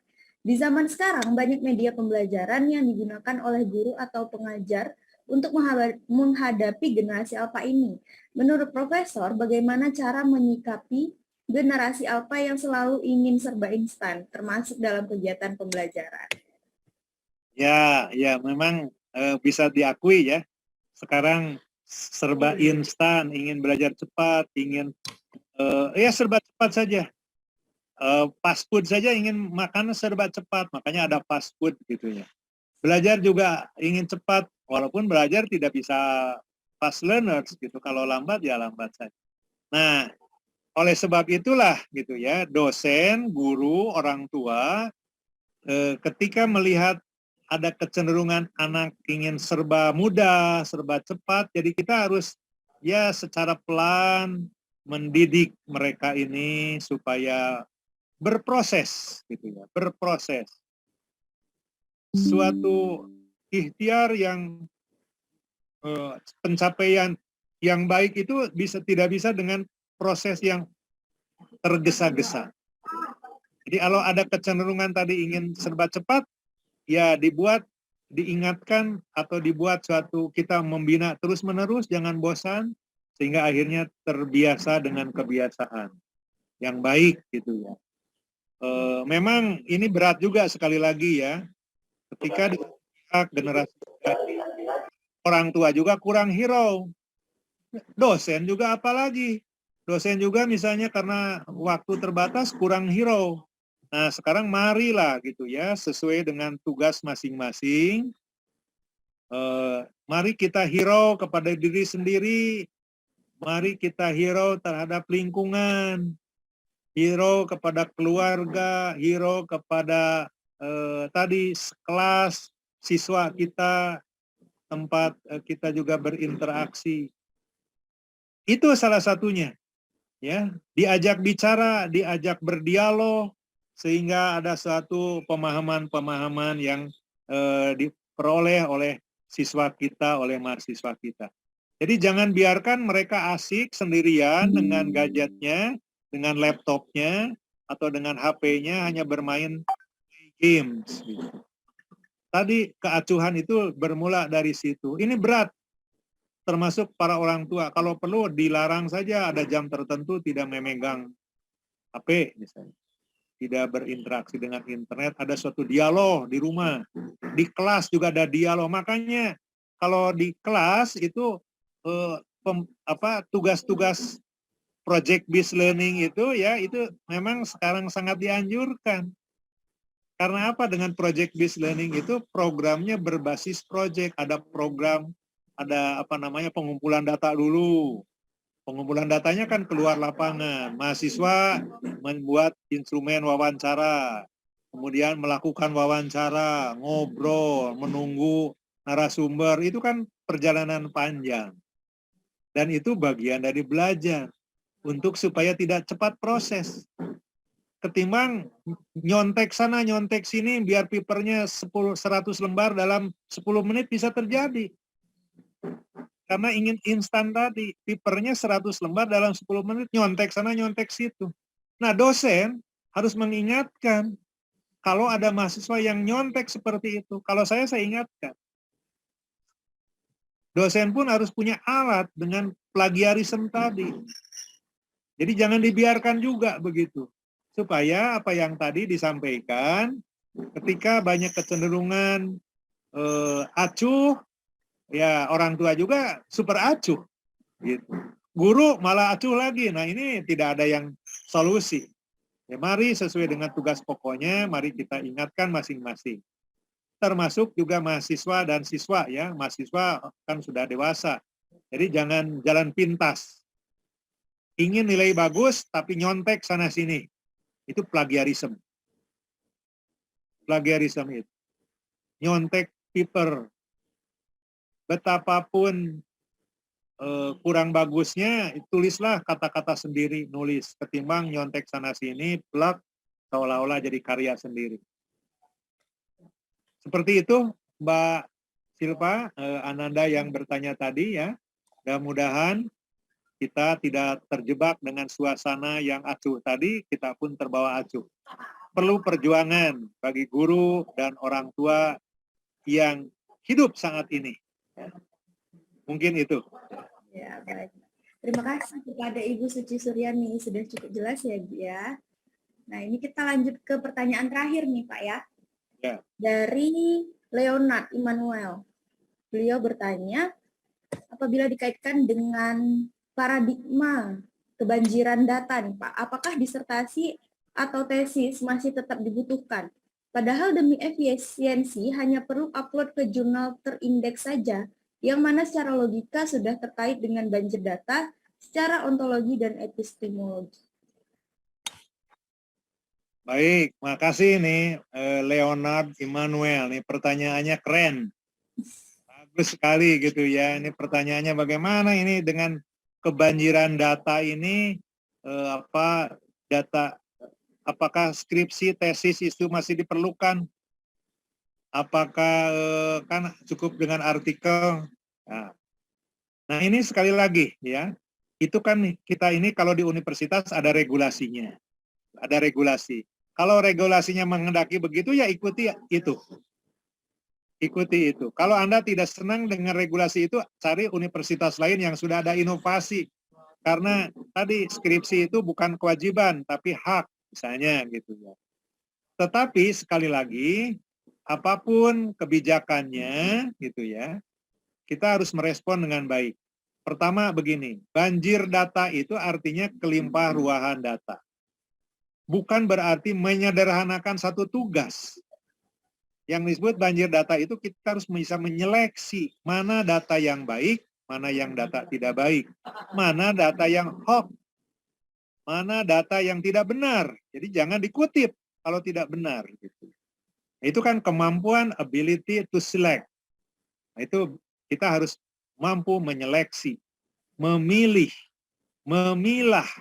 Sehingga ketika kita menulis paper, atau skripsi atau apapun assignment yang kata-katanya terpilih rapi, kata-kata sendiri. Sekali lagi tidak nyontek. Harus jangan plagiarisme. Jadi aturannya, norma pengutipannya, norma citasinya harus dipenuhi. Gitu.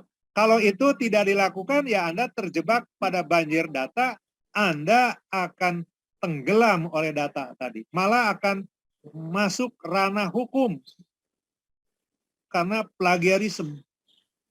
Sekarang mungkin banyak kasus dosen yang plagiarisme di kasus hukum, malah yang celakanya itu kasusnya 10 tahun yang lalu baru diungkap sekarang, padahal orang yang bersangkutan sudah jabatan.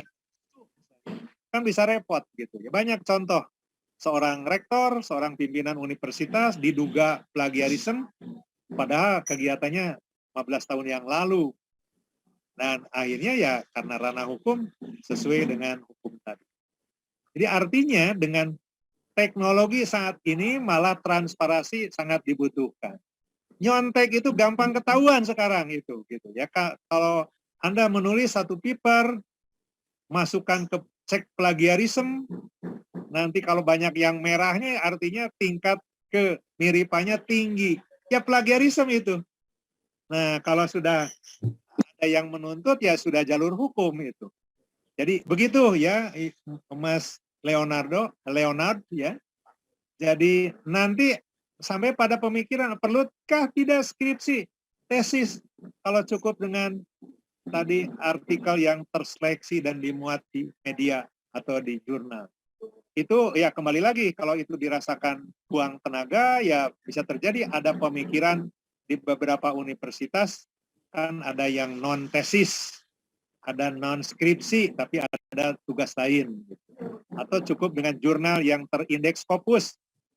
Karena kalau terindeks Scopus, ya selain tata risetnya bagus, juga mereka sangat ketat dengan plagiarisme. Jadi jauh sebelum apa-apa itu tinggal dicek mesin plagiarismenya, kalau banyak merahnya langsung di delete gitu, tidak dipertimbangkan lagi.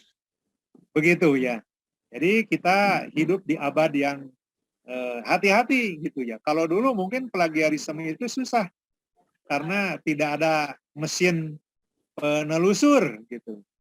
Kalau sekarang itu kan ada mesin penelusur. Saya menulis paper dimuat di jurnal, tiba-tiba ada yang mengklaim itu mah tulisan Silva. Bisa terjadi gitu. Atau sebaliknya, Anda menulis, Anda kutip dari siapa, nanti ada yang memperhatikan, ini persis seperti jurnal yang ada dimuat di mana. Nah, kalau sudah ranah hukum seperti itu, bisa jadi kita dirugikan ya, bukan dirugikan ya, resiko gitu ya, resiko. Mungkin seperti itu Mbak Silva, terima kasih Mas Leonard ya. Sekali lagi memang akan berdampak pada regulasi ke depan. Ya. Baik.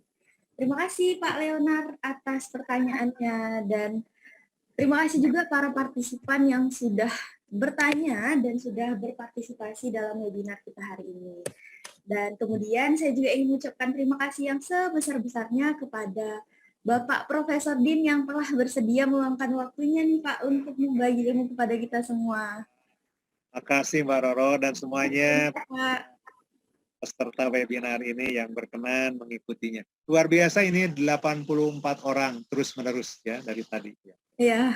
Semoga Bapak selalu diberkahi dengan kesehatan dan rezeki yang melimpah ya Pak ya. Sama. Ya Pak. Mohon izin saya Lip ya, mohon izin. Ya, terima kasih Pak. Baiklah, para hadirin sekalian, dikarenakan sesi materi kita sudah selesai, maka akan saya alihkan kembali kepada MC untuk memandu jalannya acara. Kepada Kak Khairunisa dipersilahkan. Terima kasih. Baik, terima kasih kami ucapkan kepada Profesor Din karena telah membagikan ilmu yang sangat bermanfaat dan luar biasa pada hari ini. Tak lupa, pastinya kami ucapkan juga terima kasih kepada Kak Roro sebagai moderator kita pada hari ini. Semoga ilmu yang tadi diberikan oleh Profesor dapat berguna di masa depan ya. Nah, gimana nih Kak Roro? Ilmunya bermanfaat banget ya hari ini. Iya nih, karena apalagi tentang pendidikan ya, kan bisa kita lihat bahwa antara tenaga pendidik dan yang dididik ini benar-benar harus ada komunikasi dan saling peduli satu sama lain ya. Karena dalam dunia belajar mengajar ini, kita memang harus ada timbal balik antara yang mengajar dan yang diajar gitu ya Kak ya. Wah, menarik sekali sih. Kak Roro. Apalagi tadi sempat menarik banget ya di bagian sesi tanya jawab mengenai artikel, terus juga plagiat. Itu kayaknya benar-benar dibutuhin banget nih sama mahasiswa saat ini ya, Kak Roro. Sangat menambah wawasan kita dan semoga para peserta sekalian nih atas penyampaian materi dan apa saja yang telah disampaikan oleh Profesor Din akan bermanfaat bagi kita semua ya. Dan mohon maafnya apabila saya terdapat kesalahan kata dan juga tindakan ataupun perbuatan saya mohon maaf. Jadi saya pamit undur diri, sampai jumpa di webinar kita selanjutnya ya. Makasih Kak Kairunisa. Baik, terima kasih Kak Roro. Nah, selanjutnya nih rekan-rekan peserta webinar, seperti yang sudah saya jelaskan di awal, bahwa di akhir sesi akan ada door prize untuk satu orang yang beruntung di webinar pada hari ini. Di mana nantinya peserta bisa mendapatkan satu tiket gratis bootcamp, yaitu Revolusi Edukasi oleh AI for Impact, yang sangat beruntung banget nih kalau misalnya dapat satu tiket gratis ini. Nah, untuk aturannya sendiri, nanti dari saya akan memberikan pertanyaan. Boleh Bapak Ibu nanti menjawab pertanyaan dari saya dengan cara raise hand terlebih dahulu. Ya, sepertinya rekan-rekan peserta juga sudah paham. Maka dari itu saya akan membacakan pertanyaannya. Nanti yang tahu boleh langsung raise hand aja nih. Pertanyaannya adalah, menurut Bapak atau Ibu, bagaimana nih metode pembelajaran yang tepat untuk generasi alfa di era digitalisasi saat ini? Yang tahu jawabannya boleh langsung raise hand aja, biar saya lihat siapa nih yang raise hand duluan. Wah, ada peserta atas nama Dito Anurogo. Kepada Bapak Dito, boleh dinyalakan kameranya. Baik, terima kasih. Baik. Sudah tersambung ya Bapak Dito? Iya, sudah. Baik, boleh nih langsung aja nih Pak Dito untuk dijawab tadi pertanyaannya. Ya, baik. Mungkin strategi pembelajaran yang tepat untuk generasi alfa menurut saya yang pembelajaran yang berbasis itu ya teknologi dan juga hybrid learning dan bisa mengkombinasikan antara yang online maupun offline atau tatap muka begitu. Jadi itu ada kombinasi tadi yang hybrid begitu kalau menurut saya. Wah, baik. Terima kasih banyak Pak Dito atas jawabannya yang sangat luar biasa. Ini benar banget ya, pastinya kita harus memerlukan sistem yang hybrid. Jadi nggak selamanya itu selalu online terus. Nah, sebelumnya saya mau tanya nih sama Pak Dito, apa sih motivasi Pak Dito untuk ikut webinar kali ini? Iya, saya sebagai mahasiswa kan ya ingin menambah pengetahuan terutama di bidang edukasi dan saya pikir nih pembicaranya merupakan pembicara yang benar-benar luar biasa dan berkompeten di bidangnya dan terutama di bidang edukasi dan memasukkan literasi digital dan selain itu juga banyak sekali ilmu-ilmu pengetahuan atau pengalaman yang di-share-kan oleh beliau sehingga saya bisa menyerap banyak begitu terutama di bidang revolusi edukasi 2.0. Baik, Ibu, Bapak, dan rekan-rekan sekalian, diharapkan untuk menghidupkan kamera dan bersiap-siap mengambil posisi terbaik atau merapikan pakaiannya. Baik, di sini terdapat 4 slide, akan saya mulai dari slide pertama. Untuk slide pertama, 1, 2, 3. Slide kedua, 1, 2, 3. Untuk slide ketiga, 1, 2, 3. Dan slide terakhir, slide 4, 1, 2, 3. Baik, terima kasih semuanya. Saya akan kembalikan kepada MC. Baik, terima kasih kepada operator dan terima kasih juga kami ucapkan kepada hadirin sekalian yang telah mengikuti acara webinar kita kali ini. Terima kasih banyak kepada rekan-rekan peserta yang sudah aktif bertanya pada sesi Q&A, dan selamat juga kepada para pemenang door prize yang berhasil mendapatkan 1 tiket gratis dari AI for Impact.